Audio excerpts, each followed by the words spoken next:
اللہ کا ڈر تمہارے دل میں باقی رہ جائے۔ تو آپ کیا فرما رہے ہیں؟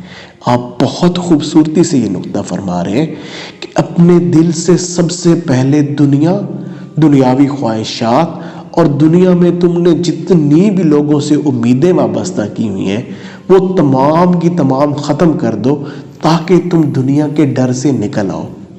جب دنیا کے ڈر سے نکلو گے تو تمہیں آخرت کا ڈر آڑے آ جائے گا۔ آخرت کا ڈر تمہیں ستانے لگے گا کہ پتہ نہیں مجھے کون سا مقام ملے گا، مجھے اللہ کی بارگاہ میں یا جنتوں میں مجھے کون سا مقام ملنے لگا ہے۔ تم اس فکر میں یا اس لالچ میں ہو سکتا ہے پڑ جاؤ۔ تو آپ فرما رہے ہیں اس لالچ میں بھی نہیں پڑنا۔ کیوں؟ اللہ سبحانہ تعالیٰ نے یہ چیزیں تو پہلے سے لکھ دی ہیں، تمہیں ان چیزوں کی فکر کرنے کی ضرورت نہیں، نہ ہی اس لالچ میں عبادت کرنا یا اللہ کی بندگی کرنا کہ تمہیں کوئی مقامات مل جائے۔ پھر فرشتوں کے ڈر سے نکلو۔ جب تم دنیا اور آخرت کے ڈر سے نکلو گے نا تو اتنا کرم ہو جائے گا کہ تمہارے اوپر فرشتوں کا جہاں بھی کھل جائے گا۔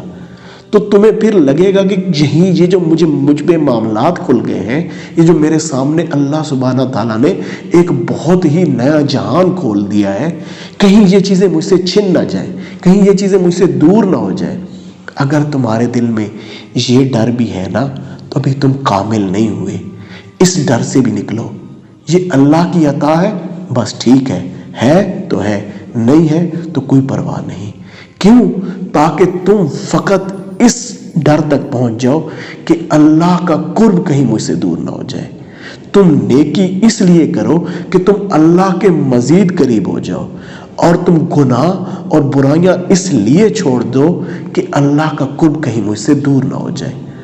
اگر تم اس لیول تک پہنچ گئے تو تم اللہ کی اصل قربت کو پالو گے۔ پھر جب تم اس معاملے تک پہنچ جاؤ گے تو پھر اللہ تمہارا ہو جائے گا۔ خواجہ عثمان ہارونی رحمۃ اللہ علیہ فرماتے ہیں کہ اے درویش اس مقام پر غور کر۔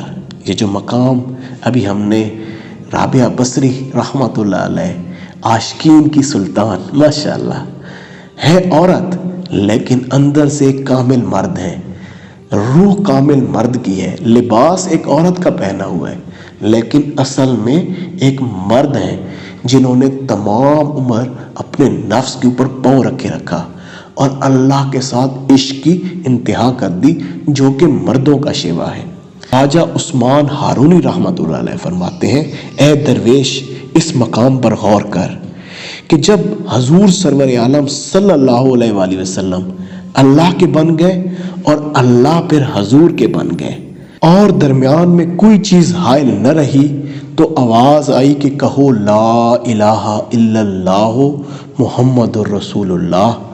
تو جو ہی یہ معاملہ آسمان سے لے کر زمین تک، دنیا سے لے کر آخرت تک سب نے دیکھا، فرشتوں نے دیکھا، انسانی ارواح نے دیکھا اور جنوں نے دیکھا، تو سب نے اپنے آپ کو طفیلی خیال کر کر حضور نبی کریم صلی اللہ علیہ وآلہ وسلم کا دامن پکڑا اور عرض کی کہ اے اللہ کے رسول صلی اللہ علیہ وآلہ وسلم، قیامت کے دن ہمیں نہ چھوڑ دینا، اپنی شفاعت سے محروم نہ کرنا۔ آج ہم نے ان خوبصورت واقعات اور بزرگوں کی تعلیمات سے یہ چیز سیکھی کہ اپنا مقصود فقط اللہ کی ذات کو بنائیں، ہر ایک چیز سے کنارہ کشی کر کے فقط اللہ کی ذات کو اپنا مقصود بنائیں۔ اور اللہ کی ذات کو اپنا مقصود آپ بنائیں گے کیسے، کس طریقے سے بنائیں گے؟ حضور نبی کریم صلی اللہ علیہ وآلہ وسلم کی تعلیمات کے اوپر عمل پیرا ہو کے، اخلاص کے ساتھ، محبت کے ساتھ، حضور پاک سرور عالم صلی اللہ علیہ وآلہ وسلم کی محبت میں گم ہو کر ان کی تعلیمات پر عمل پیرا ہونے سے ہی آپ کے اندر کی صفائی ہوگی اور آپ کا مقصود فقط اللہ بن جائے گا۔ اور جب آپ کا مقصود اللہ بن جائے گا، یہ آپ کے سفر کی آغاز ہوگا کہ آپ اللہ کے بن رہے ہو۔ ایک وقت آئے گا کہ اللہ آپ کا بن جائے گا اور پھر اللہ کی طرف سے کرم کی انتہا ہو جائے گی۔ اللہ سبحانہ تعالیٰ آپ کو اور مجھے ان تمام خوبصورت باتوں پر عمل پیرا ہونے کی توفیق عنایت فرمائے۔ جزاک اللہ۔ السلام علیکم۔